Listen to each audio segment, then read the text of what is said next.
Assalamualaikum warahmatullahi wabarakatuh. Alhamdulillahi rabbil alamin. Wassalatu wassalamu ala ashrafil anbiya'i wal mursalin wa ala alihi wa sahbihi ajma'in. Allahumma salli wa sallim ala nabiyyina Muhammad. Amma ba'd. Alhamdulillah, syukur kepada Allah Subhanahu wa taala pada malam yang berbahagia ini kita dapat meneruskan jejak 25 Rasul yang mana kita dah sampai kepada siri yang ke-12, yang mana siri yang ke-12 ini kita dah lalui 3 episod berkenaan dengan kisah Nabi Allah Daud alaihi salatu wassalam. Malam ini seperti yang terlihat di skrin Zoom, kita akan sambung untuk episod yang keempat. Okey, sebelum tu suara saya tetap boleh dengar tak dengan jelas suara saya? Jelas, Ustaz. Okey, sebab saya berada di masjid sekarang. Jadi saya menumpang sekejap di masjid. Jadi saya kena cakap perlahan lah. Okey. Kita teruskan episod yang keempat ni. Kita nak mulakan ya. Kita nak mulakan dengan kes yang ketiga yang dikendalikan oleh Nabi Allah Daud alaihi salatu wassalam.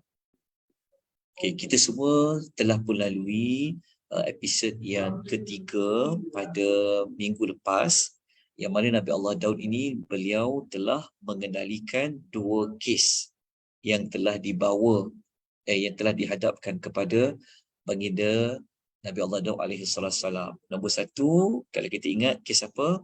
Iaitu kes 2 orang lelaki yang sebenarnya adalah 2 malaikat yang masuk ke rumah ke istana Nabi Allah Daud. Mereka memohon untuk diberikan keputusan berkenaan dengan kambing, 99 ekor kambing dengan seekor kambing. Kemudian kes yang kedua adalah kes isu kebun yang telah dirosakkan oleh kambing dan isu dengan tukang kebun. Okey. Jadi malam ni ada kes yang ketiga. Tapi kes ketiga ni menariknya, ia tidak ada di dalam mana-mana ayat Al-Quran.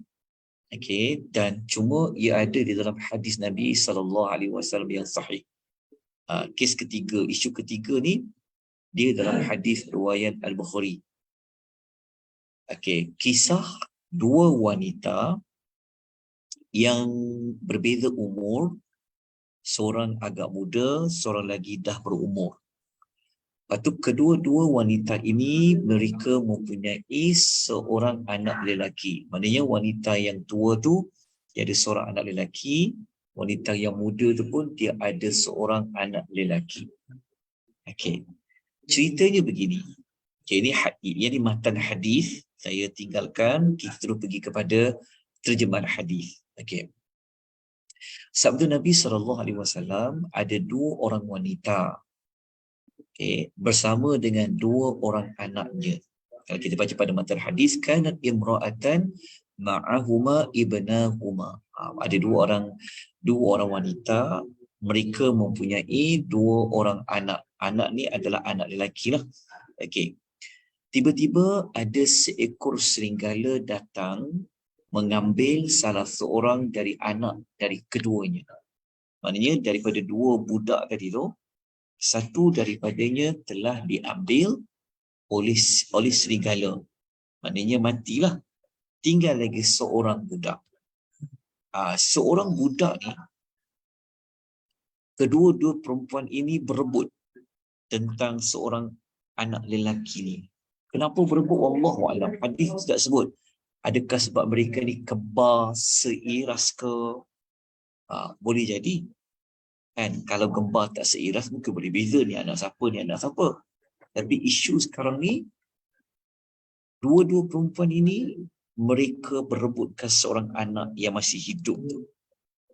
Jadi salah seorang dari perempuan tu kata ini anak dia. Kan anak yang Serigala ambil tu anak kau, dia kata. Lepas tu perempuan yang soleh kata apa? Tak, Serigala pergi ambil tu anak kau, anak aku masih hidup. Okey, faham tak cerita dia? Okey. Lalu kedua-dua wanita itu mereka jumpa dengan Nabi Allah Daud alaihi salatu wassalam untuk dibicarakan. Okey. So mereka mengadulah tentang isu anak tadi. Seperti kita sebut tadi, wallahu alam. Kita tak pasti sebenarnya. Kenapa kedua-dua wanita ni berebut anak tadi itu? Kan sama ada kembar seiras atau sebagaimana atau sebab lain, wallahu alam. Okey. Sekarang ni isunya adalah anak lelaki yang hidup tu anak siapa? Okey, nak bagi kepada siapa? Okey. Lalu Nabi Allah Daud alaihi salatu wassalam telah memutuskan bahawa anak yang hidup tu adalah milik wanita yang lebih tua. Nabi Daud mengatakan anak yang hidup tu anak perempuan yang lebih tua ni, bukan anak perempuan yang lebih muda.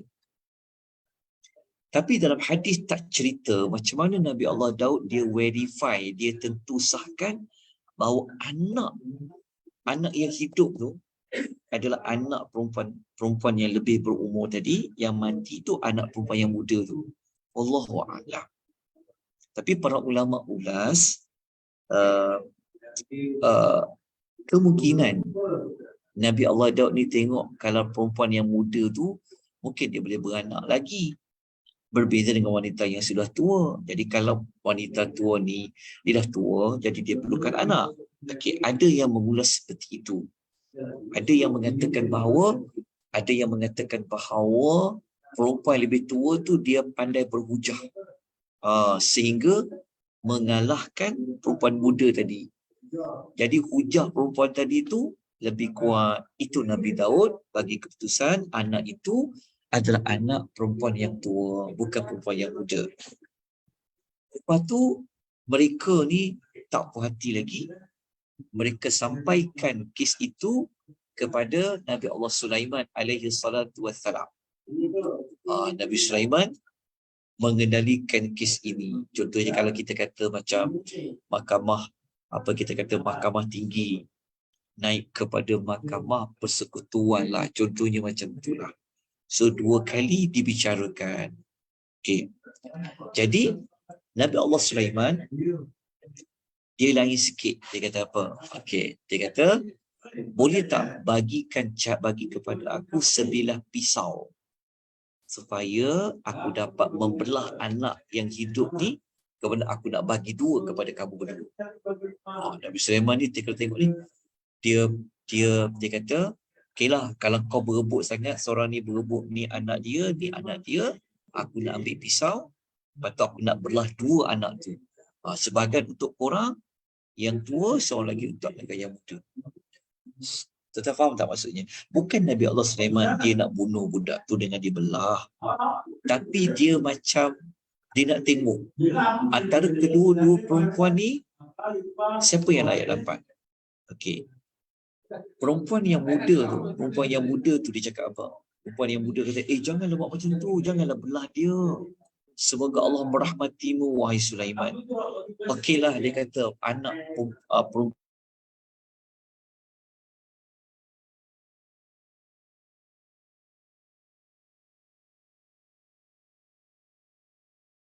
serahlah kepada perempuan tua tu anak dia. Okey.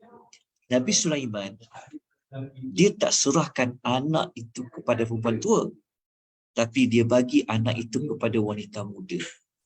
Sebab apa agak-agaknya? Ini teki-teki juga untuk dalam perempuan. Hadis ni sahih tau, riwayat Bukhari dan Muslim. Okay, setakat ni kita pernah dengar tak cerita ni? Siapa pernah dengar cerita ni? Tak pernah. Tak pernah dengar cerita ni? Okey. Yang lain, kenapa Nabi Sulaiman dia tak bagi dekat perempuan tua itu seperti mana Nabi Daud bapa dia buat keputusan? Dan apa justifikasi Nabi Allah Sulaiman? Siapa agak-agak boleh teka? Bagus ni, kes ni bagus kalau kita buat sebagai study case. Masya-Allah. Sebab dia sayang anak tu. Dia tak mahu anak tu dibelah, dia kata tak apa bagi dekat wanita tua tu. Sedangkan tu anak dia. Lalu ni semula jadi seorang ibu tak sanggup nak Okey. nak biarkan anak dibelah kan. Okey, kalau perempuan tua tu Yalah, perempuan tua tu diam aja, maknanya bukan anak dia tak kisah. okey, betul. Kak Liza sebut dengan Puan Liza sebut tu betul. Macam itulah. Sebab perempuan tu dia macam setuju. Okey, nak belah-belah lah. Kan dia macam diamkan diri. Maknanya dia setuju lah. Diam tak ada setuju kan. Maknanya perempuan tu lah, anak tu bukan anak dia lah. Faham tak maksudnya? Kalau itu anak dia takkan dia sanggup takkan sanggup dia nak bunuh. Sebab apa tahu? Sebab begini. Sebab naluri ibu kan. Lepas tu pula daripada anak tu dibunuh mati, dibelah, biarlah anak tu hidup tapi bukan milik dia. Boleh faham tak maksudnya? Kalau kes antara anak tu dibunuh, langsung dua-dua tak dapat, lepas tu langsung tak ada nyawa, biarlah diserah kepada perempuan tua itu, sekurang-kurangnya dia boleh tengok anak dia lagi masih hidup, betul kan? Itu sebelah perempuan yang muda. Nabi Sulaiman ni bijaksana. Dia kata perempuan yang tua tu steady je, bukan anak dia ni. Itu yang diserahkan kepada wanita muda itu. Hadis riwayat Al-Bukhari dan Muslim. Okey, dalam cerita ini tuan-tuan, bukanlah menunjukkan Nabi Daud ni dia salah. Tak, sebab Nabi Daud dia mengukur dari sudut zahir. Zahirnya macam perempuan tu dah tua kan, perempuan tu mungkin perempuan tua tu mungkin dia mudah hujahnya lebih kuat. Dia macam kita tengok mahkamah kan, kadang-kadang kan hakim mahkamah tinggi jatuhkan bersalah, naik kat mahkamah persekutuan mungkin tak bersalah, ataupun mungkin kat mahkamah rayuan dia tak bersalah. Boleh jadi dua-dua tu kita tak boleh salahkan, betul tak? Sebab masing-masing mempunyai hujah dia. Samalah analoginya dengan Nabi Allah Daud dengan Nabi Sulaiman. Jadi Sulaiman sebenarnya dia tidak salah, dia tak bias kepada perempuan yang tua itu. Tapi di sini Allah menunjukkan kepada kita anak Nabi Sulaiman itu lebih faqih daripada bapanya. Beruntung Nabi Sulaiman dapat anak lebih pandai daripada dia. Kita pun nak jadi macam tu juga. Kan contohnya kita kata kalaulah kita setakat belajar ada degree saja, contoh kita suka sangat kalau anak kita ni ada master, PhD contohlah, ataupun mungkin kita tak sempat nak belajar tinggi-tinggi tapi kita suka tengok anak kita masuk universiti contoh. Begitulah sebaliknya. Jadi inilah kes yang ketiga yang dikendalikan oleh Nabi Daud dan dibantu oleh Nabi Allah Sulaiman alaihi salatu wassalam. Okay, setakat ini saya jumpa 3 kes ni sajalah. Kalau 2 kes tadi tu, 2 kes tu kita cerita dekat episod yang ketiga. Itu adalah ayat Quran. Tapi kes ketiga ni di dalam hadis riwayat Bukhari dan Muslim. Okey, apa yang kita dapat belajar ialah apabila kita baca kisah para nabi, tidak semestinya kita hanya mesti berpandu hanya semata-mata ayat Quran. Tidak. Ada juga kisah para nabi kita memerlukan kepada hadis-hadis Nabi sallallahu alaihi wasallam. Sebab tu kalau baca kisah para nabi, kena tengok juga ada tak hadis yang sahih yang berkaitan dengan kisah para nabi. Okey, selesai ya. Jazakumullah rahimani wa rahimakumullah. Okey, sekarang kita sambung lagi. Apakah kurniaan yang Allah bagi lagi kepada Nabi Allah Daud alaihi salatu wassalam? Okey, kita tengok Ayat rujukan dia surah Nisa. Okay, surah yang keempat, ayat 163, muka surat 104. Okey, cakap ni tuan-tuan jelas tak suara saya? Boleh dengar? Boleh Ustaz? Sebab Jelas tak? saya perlahankan suara saya pasal saya di tempat public ni. Okey, okey jelas, alhamdulillah. Okey. Kita tengok dalam ayat 163 surah Nisa ni Allah cerita apa pasal Nabi Daud. Okey, ayat ni panjang tapi kita nak tengok dekat hujung tu. A'udzubillahi minasyaitonir rajim wa atina Dauda zabura. Ini tentang penerimaan kitab Zabur oleh Nabi Allah Daud. Tengok terjemahan ayat dia. Allah kata apa? Dan kami telah memberikan kitab Zabur kepada Daud. Ini tentang penerimaan kitab Zabur kepada Nabi Daud. Okey. Kita tengok satu lagi surah. Dalam surah Al-Isra ayat 55 muka surat 287. Okey, slide yang saya paparkan ni jelas tak? Nampak kan? Nampak Ustaz, jelas. Kalau tak nampak lagi macam mana tu kan? Nampak besar-besar dia ni. Okey. Moga-moga nampak jelas kan? Okey. Dalam ayat 55 surah Al-Isra ni ada maklumat yang Allah bagi tahu kepada kita tentang kitab Zabur lah, iaitu Allah kata a'udzubillahi minasyaitonir rajim wa atina Dauda zabura, dan kami telah memberikan kitab Zabur kepada Nabi Allah Daud. Okey, berdasarkan surah An-Nisa dan Al-Isra maka terbuktilah bahawasanya Nabi Daud menerima kitab Zabur. Sebab tu kita tak boleh tidak menerima kitab Zabur. Kita kena terima nama kitab tu adalah Zabur. Kita tak boleh tolak Nabi Daud dapat kitab lain. Kita tak boleh. Kita tak boleh meletakkan nama lain. Sebab Quran kata namanya Zabur, Zabur. Okey, jelas. Tentang kitab Zabur. Okey. Dalam hadis Nabi SAW menceritakan macam mana Nabi Daud dia baca kitab Zabur. Kalau kita baca ayat Quran, kita tak jumpa satu ayat pun macam mana Nabi Daud dia baca kitab Zabur. Lepas tu kita perlukan hadis. Walaupun kita belajar kisah jejak 25 Rasul, mungkin kita ingat kisah-kisah dalam Quran. Rupanya kisah para Nabi ni ada juga di dalam hadis Nabi SAW. Okay, dalam hadis Nabi dia menceritakan macam mana Nabi Daud ni cara dia baca kitab Zabur. Macam mana waktu dia baca kitab Zabur. Ingat tak waktu kita belajar episod ketiga minggu lepas, Nabi Daud dia ada satu tempat kan, dia duduk ibadat kan. Ibadat dia berzikir ke, dia solat ke, dia ada satu mimbar, betul tak? Okey.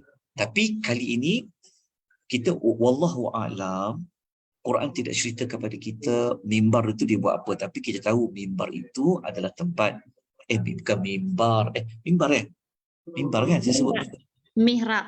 Ustaz sebut mimbar, sebenarnya mihrab. Betul, maafkan saya, mihrab. Mihrab itu memang tempat ibadat. Itu mungkin boleh jadi juga dekat mihrab itulah Nabi Allah Daud membaca kitab Zabur dia, sebab itu adalah tempat dia beribadat. Kalau macam kita mungkin ada tempat yang khas dalam rumah kita gunakan untuk baca Quran. Tapi Allah tidak ceritalah. Boleh jadi ya, boleh jadi tidak, wallahu a'lam. Tetapi yang pastinya Nabi ada sebut bila Nabi Daud dia baca kitab Zabur dia. Tuan-tuan, kita kena tahu, kita kena duduk kedudukan Nabi Daud. Nabi Daud kan raja, betul tak? Banyak kes dikenalikan. Yang kita tahu tadi satu kes, lepas tu dua kes lain yang kita belajar pada episod ketiga. Tentulah tiap-tiap hari dia menghadapi kes, betul tak? Kan kita tengok, kita perhatikan orang yang ada jawatan hulu ke hilir, betul tak? Pergi rasmi sana, pergi rasmi sini, pergi program sana, pergi program sini. Apatah lagi Nabi Allah Daud. Tapi Nabi Allah Daud dia ada masa tak baca kitab Zabur? Kita tengok dalam hadis Nabi SAW kata apa? Okay. Dalam hadis riwayat Al-Bukhari, Nabi SAW cerita kepada kita Nabi Daud buat apa. khuffifa ala Dawud alaihi salamul Quran. Al-Quran telah diringankan ke atas Nabi Daud alaihi salatu wassalam. Okey. Dalam ayat ini, dalam hadis ini, Quran tu bukan Quran yang macam kita faham Quran tu. Al-Quran di sini sebenarnya adalah gelaran lain bagi kitab Zabur. Kenapa dia panggil Quran? Kerana Al-Quran tu kan maksudnya baca. Qara'a, baca. Jadi Allah kata Quran dekat dalam hadis Nabi SAW sebut Quran kat sini adalah kitab Zabur, kitab yang dibaca oleh Nabi Allah Daud. Jadi Allah pemudahkan tau Nabi Daud ni untuk dibaca kitab Zabur tu. Pemudahkan tu macam kalau macam kita kan baca lancar, mudah sebut, tajwid tak langgar, contoh macam itulah lancar, dia faham. Okey, dia tak baca dalam keadaan yang tergagak-gagak, dia tak baca dalam keadaan rangkak-rangkak. Allah memudahkan Nabi Allah dibaca. Okey, Nabi Allah Daud, Nabi kata, fakana ya'muru bidawwabihi fatusraju. Nabi Allah Daud ni ketika mana diperintahkan staf-staf dia untuk sediakan haiwan tunggangan. Kalau macam kita macam ni lah, kalau macam kita katakan pergi ambil kereta tu, kereta tu basuh dulu ke, kemaskan kereta tu, sekejap lagi nak naik, contoh kan. Mungkin kalau bos dia cakap dekat driver dia kan. Jadi Nabi Allah Daud ni pun macam tu juga. Dia kata tolong siapkan tunggangan tu, letak pelana dia ke kan, apa-apa keperluan untuk naik dekat tunggangan dia tu. Semasa staf dia duduk sibuk menyediakan tempat untuk Nabi Allah Daud naik kuda dia, kan, disiapkan pelana dia, letakkan tali sebagainya, Nabi Allah Daud gunakan waktu tu untuk apa? Fayaqra'ul Qur'ana qabla an tusraja dawabbuhu. Nabi Allah Daud dia baca Al-Quran, itu maksudnya kitab Zabur ya, sebelum haiwan tunggangan itu selesai disiapkan. Maknanya laju dibaca. Kita faham tak? Maknanya dia boleh baca dalam bentuk fast reading. Faham tak maksudnya? Maksudnya dalam tempoh staf dia nak menyediakan pelana unta ke, betul tak, tali-tali ke apa, sebelum siap tunggangan dia maksudnya disiapkan alat-alat dia, Nabi Allah Daud dah sempat dia menghatamkan kitab Zabur. Tuan-tuan dan puan rahimani wa rahimakumullah. Maknanya dia, Nabi Allah Daud ni pun dia curi-curi waktu untuk baca kitab Zabur. Kalau kita ni, ya Allah, masa banyak, tapi kenapa berat untuk baca Quran, nak buka waktu nak baca Quran tu? Untuk teladan dia, pengajaran, insya-Allah nanti kita akan bincang pada episod yang minggu depan. Kalau ada waktu lagi kita akan bincang. Sebab nanti kita nak akan cerita tentang macam ni Nabi Daud wafat. Okey. Saya hadis riwayat Bukhari. Okey. Kemudian mari kita tengok lagi. Macam mana suara Nabi Allah Daud kalau dia membaca kitab Zabur. Kalau macam kita, macam mana suara kita kalau kita nak mengaji Quran.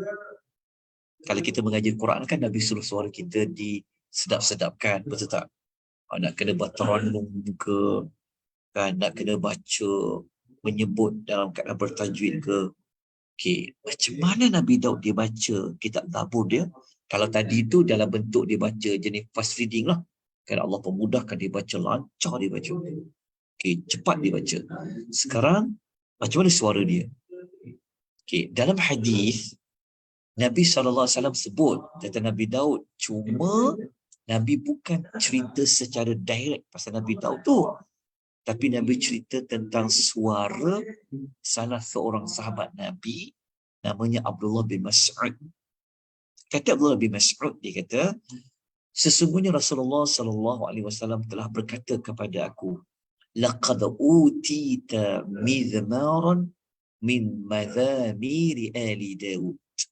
Okey, Nabi kata kepada Abdullah bin Mas'ud, kamu ni telah diberi oleh Allah salah satu seruling dari seruling-seruling keluarga Daud. Okey.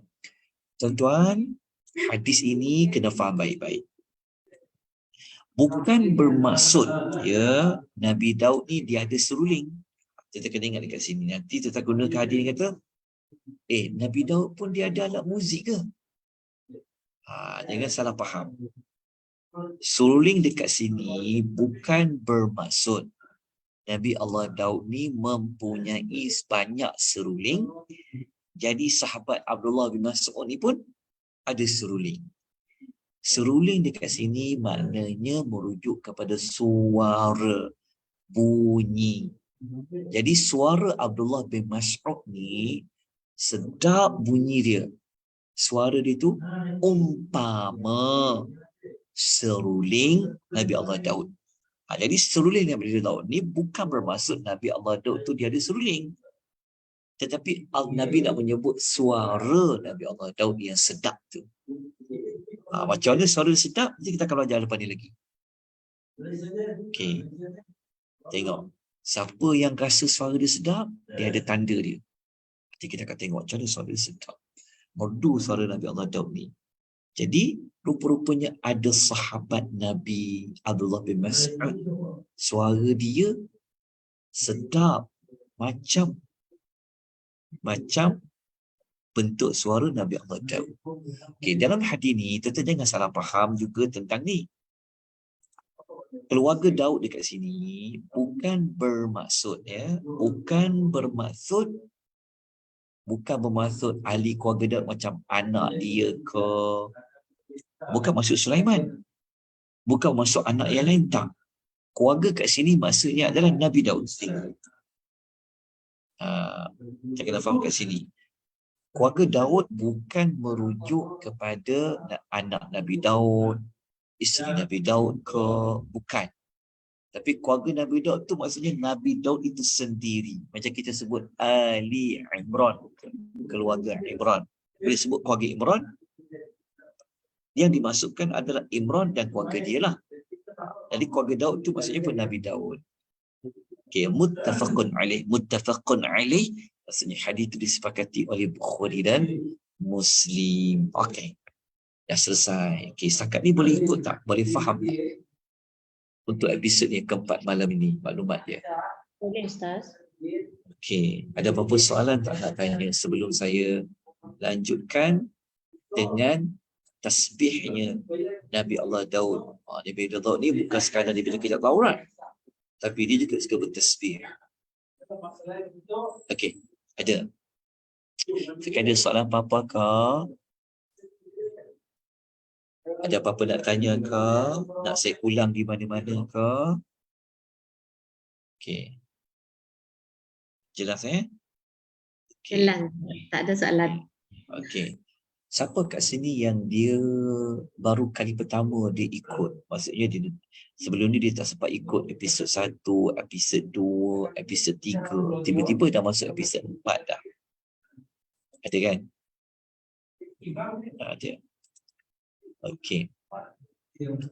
Kalau ada macam Puan Aina, okey, tak apa. Siapa-siapa yang dia baru masuk, jangan bimbang ya, sebab dah ada rakamannya. Rakaman untuk pengisian kita ni macam malam ni, dia dah diletakkan di FB page Malaysian Tadabbur Academy, ataupun boleh tengok dekat YouTube. Kalau dekat YouTube tu kita ada channel Akademi Tadabbur Malaysia, dia ada channel. Jadi boleh tengok kat situ apa yang video-video rakaman yang telah di-upload. Jadi kena tengoklah siri 1, episod 1, episod 2, episod 3 supaya tak terputus cerita dia. Cuma saya minta maaf lah sebab tak sempat untuk ulangi daripada episod 1. Tapi jangan bimbang sebab kita akan berikan nota daripada episod 1 sampailah ke malam ni dan sampai habis lah. Nanti saya bagi nota. Maknanya ketika mana tuan-tuan tengok kembali rakaman, boleh tengok nota tu. InsyaAllah nanti kita akan kongsikan kepada tuan-tuan perempuan. Okey. Kita teruskan dengan perincian lanjut kisah Nabi Daud ni. Kita nak jejaki lagi. Macam mana kisah Nabi Daud ni? Tadi Alhamdulillah sebentar tadi kita kata lebih kurang dalam setengah jam kita dah berjaya menjejaki Nabi Daud ini. Dia pernah mengendalikan kes 2 orang perempuan. Alhamdulillah dah selesai. Kita juga berjaya menjejaki bagaimana Nabi Allah Daud ini dia membaca kitab Zabur, suara dia macam mana. Okay, kali ini kita nak menjejaki lagi bagaimana Nabi Allah Daud ini kalau dia bertasbih. Ni saya sebut tadi tu. Kalau siapa rasa suara dia sedap sangat, kita tengok macam mana burung dan gunung ganang. Okey. Cerita Nabi Allah Daud ni, cerita, okey, kalau kita tengok dekat ruangan chat siapa yang berada dalam aplikasi Zoom, dekat dalam chat tu dah dikongsikan dah playlist Jejak Rasul. Kak Liza kalau boleh masukkan dalam FB page ataupun masukkan dekat je lah, dekat bahagian komen tu dia boleh masukkan playlist. Jadi kalau tuan-tuan terlepas, tolong hubungi kita orang. Tuan-tuan boleh nyatakan dekat, tolong hubungi supaya dapatkan mana-mana maklumat yang tertinggal. Sayang kalau tertinggal. Jadi ambil maklumat yang telah kita kongsikan. Okey. Sekejap ya, saya tengok kita. Okey dah, alhamdulillah. Okey, jazakillah khairan. Okey, mari kita tengok macam mana Nabi Allah Daud ini bertasbih. Bila dia bertasbih? Okey. Ayat rujukan kita yang pertama kita ambil dulu dalam surah Al-Anbiya, surah nombor 21 ayat 79, buku surat 328.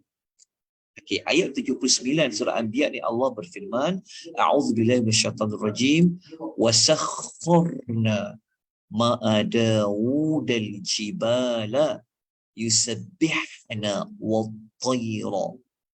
Dan kami telah tundukkan gunung ganang dan burung. Gunung ganang ni jibal, wat-tayra ni burung, yusabbihna semuanya sentiasa bertasbih ma'a Daud bersama Nabi Allah Daud. Wa kunna fa'ilin, dan kamilah yang melakukannya. Melakukannya tu maksudnya apa? Allah telah buat gunung ganang bertasbih bersama Nabi Daud. Allah juga telah buat burung-burung yang terbang pun akan bertasbih bersama dengan Nabi Allah Daud.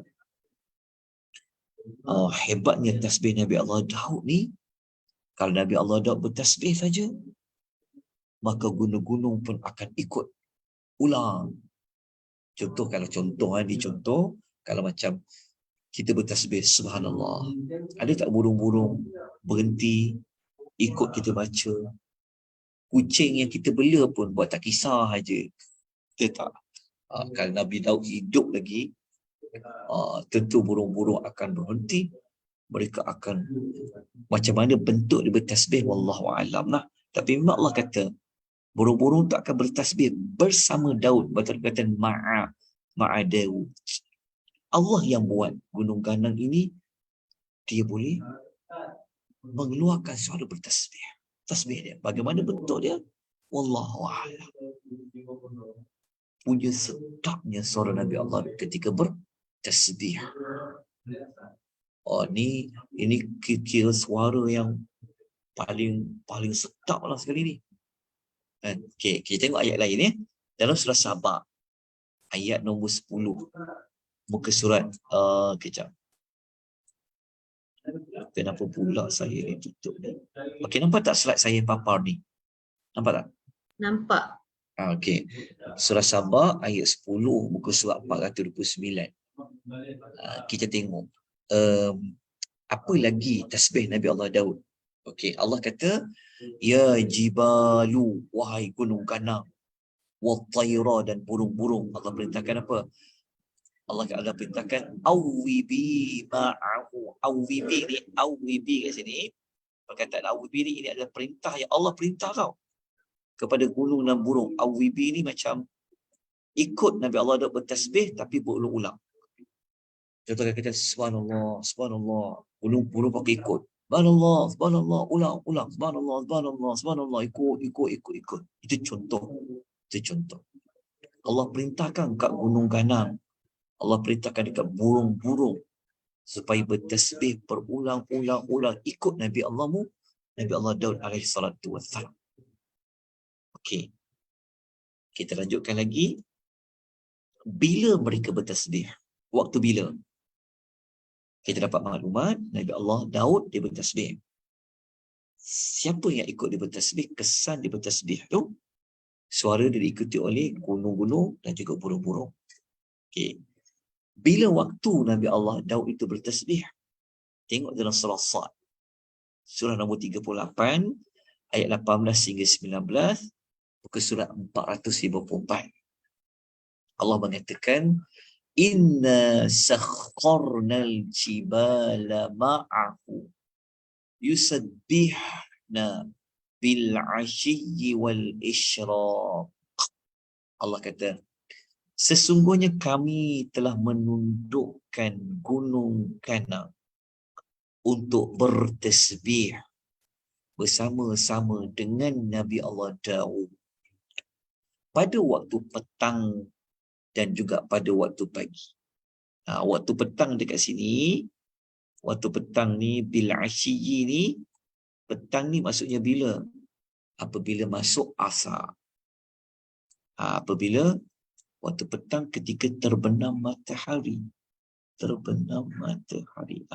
Kena betulkan sikit, waktu petang dekat sini maksudnya bermula asar lah. Okey, sampai terbenam matahari. Sampai malam lah. Bukan. Petang ni, kalau petang ni, waktu petang ni dia sebenarnya termasuk malam juga sebenarnya. Macam kita kata zikir pagi, zikir petang. Okey. Kalau dikata pagi, ketika terbit matahari lah. Terbitnya matahari, dia dah panggil pagi. Maknanya waktu duha tu. Jalan sampai nak ke waktu zuhur.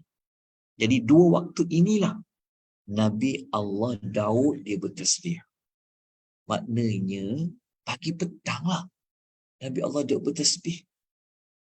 Macam mana dia bertasbih? Maksud kita kalau kita renungkan, fikir-fikirkan, sempat ya dia bertasbih walaupun dia raja, dia sibuk. Ni kita akan ambil teladan nanti. Waktu kita bincang dekat episod yang akan datang, kita akan bincang teladan. Antaranya kita akan ambil ni tentang kuatnya ibadat Nabi Allah Daud alaihi salatu wassalam, antaranya dia bertasbih.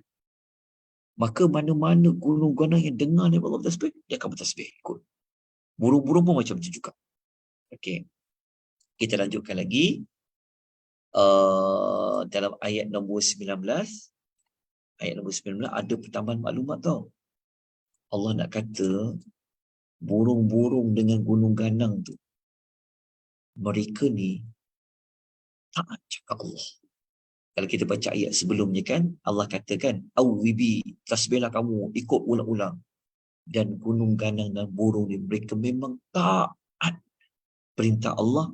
Nak tahu tak mereka taat perintah Allah digelar apa orang yang taat ni? Allah kata, wattayra mahsyuratan. Burung-burung kadang berkumpul lah bertasbih. Kullun lahu awwabun. Masing-masing. Okay, masing-masing ni maksud apa? Masing-masing ni kembali kepada ayat 18 tadi, maknanya gunung ganang.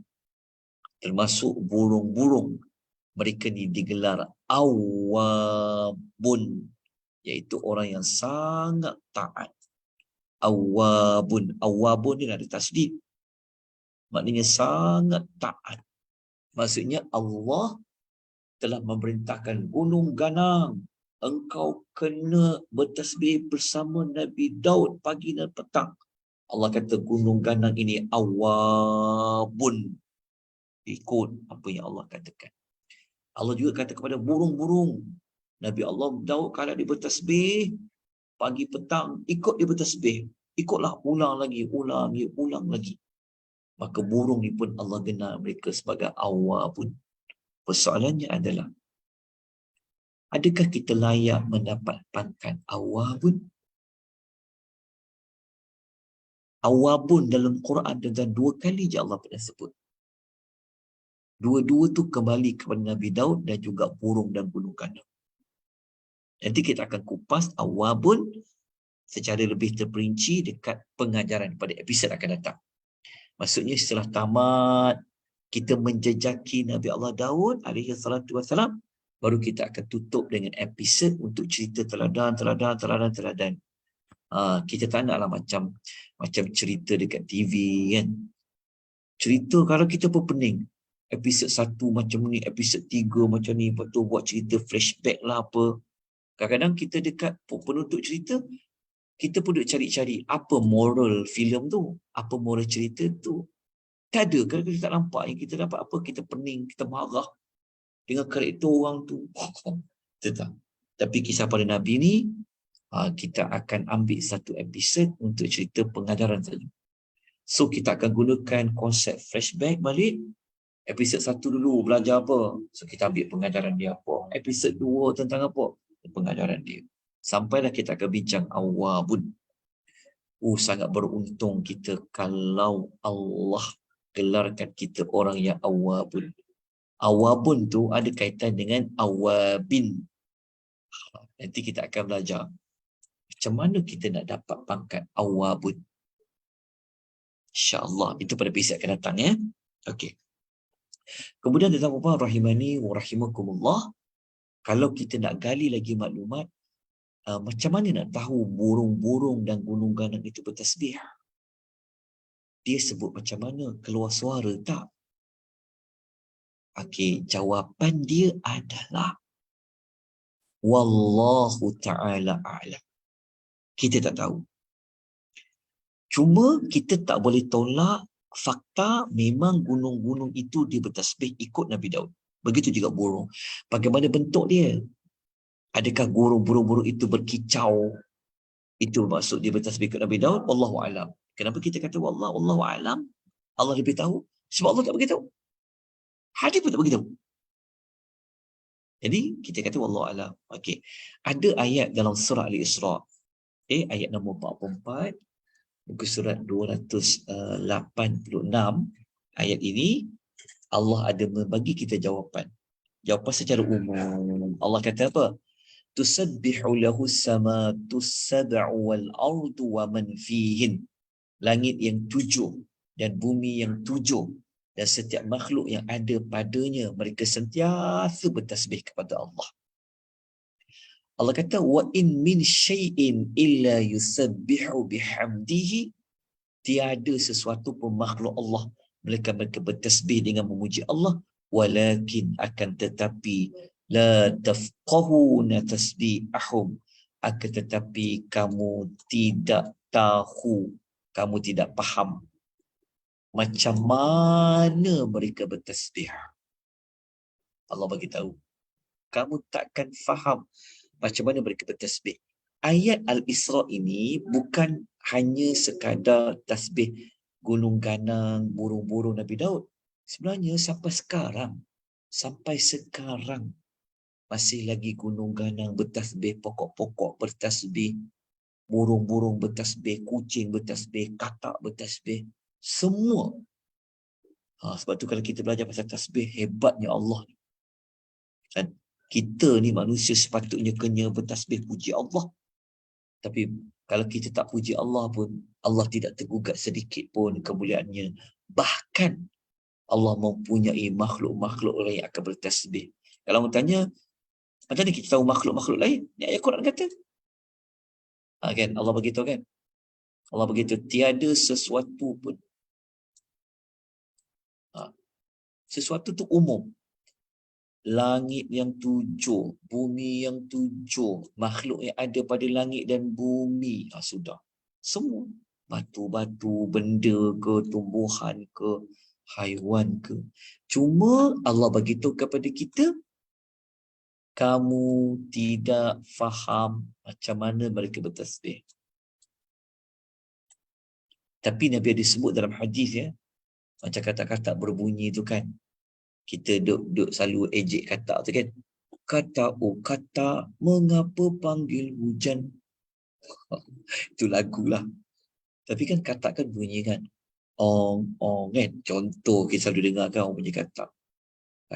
Bunyi kutuk-kutuk-kutuk. Kadang-kadang bunyi apa siapa buat bunyi kata? Nabi kata itulah bunyi dia bertasbih.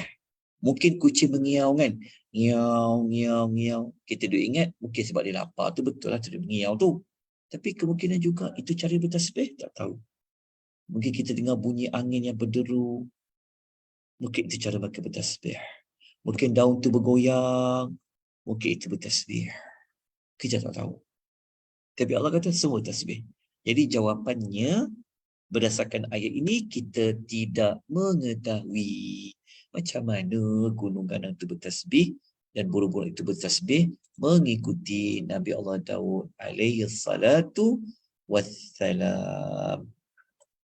Okey, selesailah kita menjejaki beberapa perkara dalam kisah Nabi Allah Daud alaihi salatu wassalam. Kita pun dah pukul 10. Ini bermakna dah 45 minit kita bersama menjejaki kisah Nabi Allah Daud. Alhamdulillah, syukur kepada Allah. Kan, kalau bukan ilmu ini Allah beri kepada kita, mungkin kita tak tahu lebih panjang, lebih terperinci kisah Nabi Allah Daud. Baik, kalau kita ada soalan tak setakat ni, sebelum kita teruskan sedikit lagi. Okay, ada pertanyaan apa-apa tak? Assalamualaikum Ustaz. Waalaikumsalam warahmatullahi wabarakatuh. Silap panggil apa ni? Puan Ajra ya? Itu nama anak saya. Oh, guna nama anak. Okay, nama puan siapa sebenarnya? Aisyah. Aisyah. Okey, silakan puan. Soalan apa tu?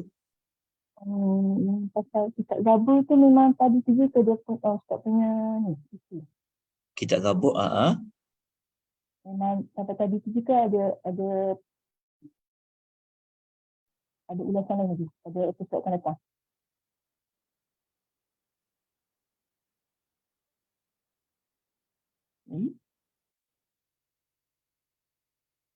Ustaz terkeluar lah Aisyah. Ya. Kejap tunggu Ustaz masuk balik. Ustaz terkeluar.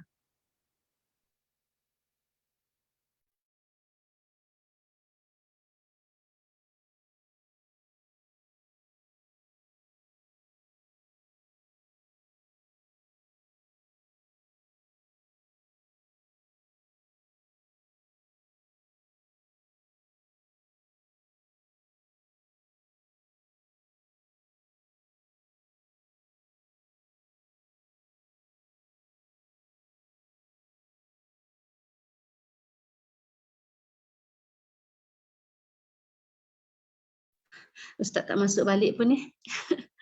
Bateri ke apa? Nak ikut. Tak masjid kan? Sekejap, Cik Izzah call Ustaz sekejap.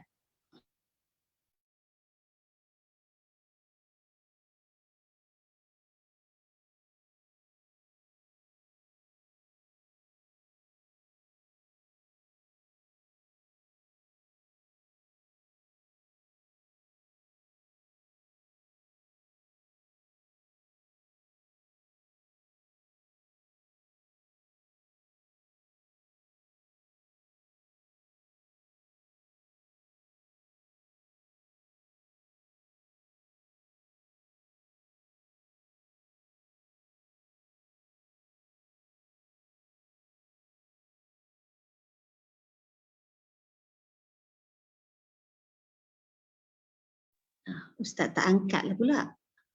Kejap, kita tunggu kejap Start no. Okey. Dah. Sudah. Tadi bateri saya terputus. Itulah ada agak lah bateri start agaknya. Bateri laptop saya. Laptop dah tua macam tu lah.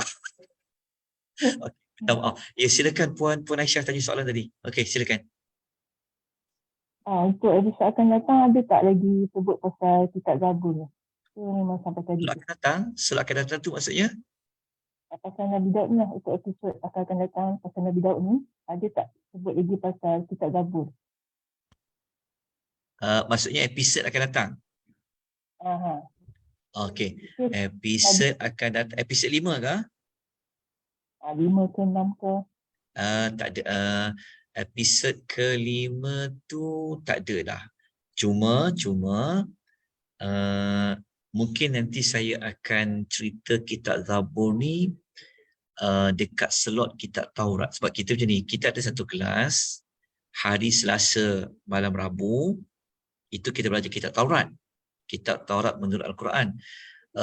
Kitab Zabur ni saya cuba dapatkan maklumat tu, nanti episod kelima saya akan cerita sedikit lagi kitab Zabur, insyaAllah.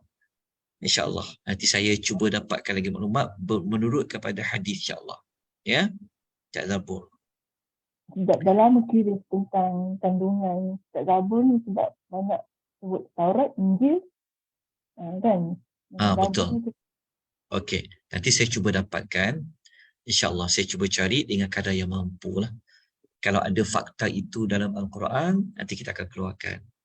Kalau hadis pun insyaAllah saya cuba carikan. Kalau ada, kita akan kongsikan insyaAllah. Episod yang kelima insyaAllah. Okey. Ada pertanyaan lain? Dekat FB tak ada soalan, Ustaz. KB tak ada soalan lah? Tak ada.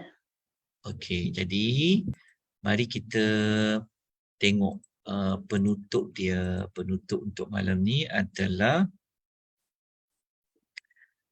kita tengok bagaimana Allah Ta'ala ni, maksudnya kita dah masuk penghujung ya, kisah Nabi Allah Daud ni. Kita tahu Nabi Allah Daud ni macam-macam Allah bagi pada dia. Dia dapat kekuasaan, dia dapat ilmu, dia dapat hikmah, Allah kuatkan kerajaan dia. Okay, dia dapat pangkat kenabian. Lepas tu dengan suara dia yang merdu, suara yang sedap. Kan, lepas tu seorang yang taat.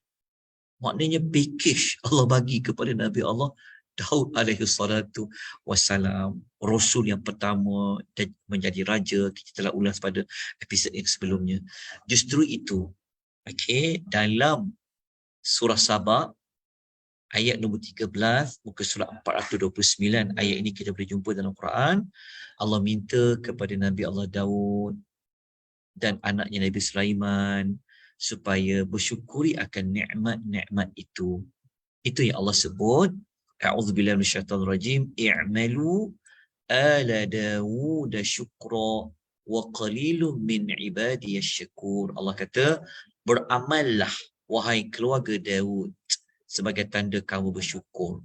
Maksudnya Allah Ta'ala kata, kalau kamu bersyukur di atas banyak kurniaan itu, maka buktikan syukur itu, terima kasih itu dengan buat amal-amal soleh. Jadi Nabi Allah Daud, dia dah buat amal soleh. Antaranya apa?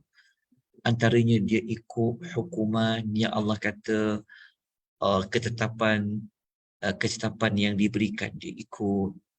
Dia ambil, dia baca kitab Zabur, dia ikut kitab Zabur, dia bertasbih muji Allah. Itu sebenarnya adalah tanda syukur. Nanti kita akan kupas lagi dekat pengajaran dia. Nanti dekat episod tentang teladan. Lepas tu Allah Ta'ala kata, namun sedikit saja di kalangan hamba-hambaku yang bersyukur. Okey. Lepas tu ada satu lagi penutup untuk malam ini. Kita dapat jejaki, ada satu lagi maklumat sebelum kita tamatkan. Nak amal tak doa Nabi Allah Daud? Doa Nabi Allah Daud ni bukan dalam Quran. Setakat ni kita tak jumpa lagi dalam Quran doa Nabi Allah Daud. Tapi doa Nabi-Nabi lain ada. Doa Nabi Allah Ibrahim ada. Doa Nabi Allah Adam ada. Doa Nabi Allah Nuh ada. Tapi Nabi Daud ni, dia tak ada dalam Quran, tapi ada di dalam hadis. Mari kita tengok hadisnya sebagai penutup tulisan kita. Nabi SAW bersabda, kana min du'ai Dawud sallallahu alaihi wasallam. Di antara doa Nabi Allah Daud ialah, kalau tuan nak ikut saya baca, boleh ikut saya bacalah sama-sama kita, sama-sama saya sebut tu, iaitu apa? Allahumma inni as'aluka hubbak wa hubba man yuhibbuk wal amal alladhi yuballighuni hubbak. Allahumma ja'al hubbaka ahabba ilayya min nafsi wa ahli wa min ma'il barid. Ini doa Nabi Allah Musa. Nabi SAW pun minta kita baca doa ini. Apa dia? Dia kata, ni doa Nabi Allah Daud. Nabi Allah Daud kata apa? Ya Allah, sesungguhnya aku memohon cintamu, cinta orang yang mencintaimu. Oh, nanti kita akan perincikan lagi kan.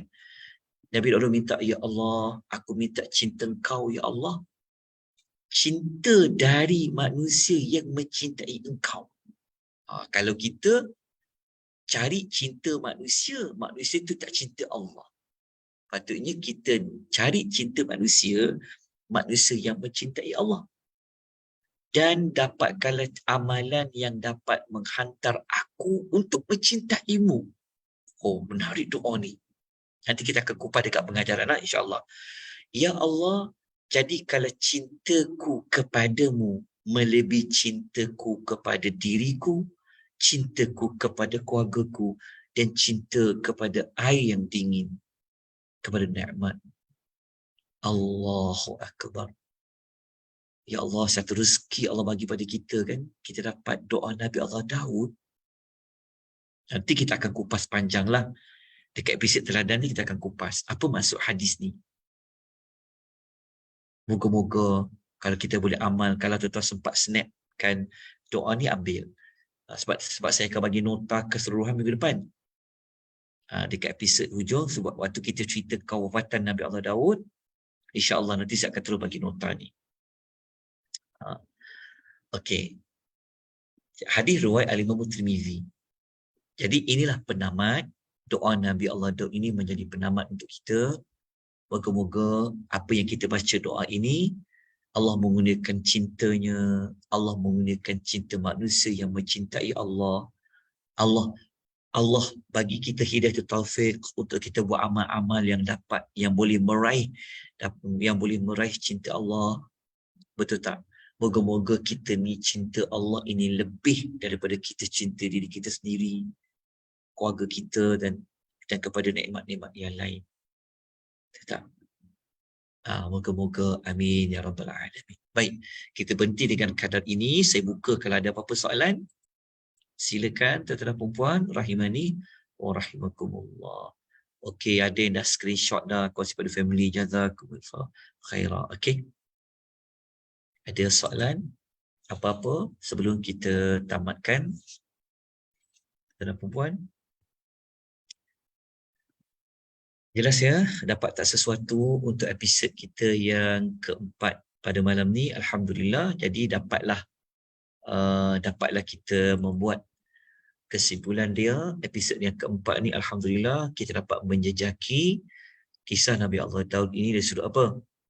Dari sudut Nabi Allah Daud telah menyelesaikan satu kisah dua orang perempuan dengan anak. Lepas tu kita tahu tentang kitab Zabur. Lepas tu kita tahu macam mana Nabi Allah Daud baca kitab Zabur, suara dia baca kitab Zabur macam mana. Lepas tu macam mana dia bertasbih, siapa yang ikut dia bertasbih, pagi dan petang dia bertasbih, macam mana dia mencuri waktu untuk dia baca kitab Zabur. Dan kita dapat pelajari Nabi Allah Daud ini juga Allah telah kurniakan kepadanya apa? Allah perintahkan Nabi Allah Daud untuk bersyukur atas nikmat itu. Dan kita mempelajari doa Nabi Allah Daud alaihi salatu wassalam. Kalau tak ada soalan, kita sambung nanti insya-Allah minggu hadapan episod yang ke-5. Okey, nantikan saya kemukakan, kita akan kongsikan nota pada tuan-tuan dan puan-puan.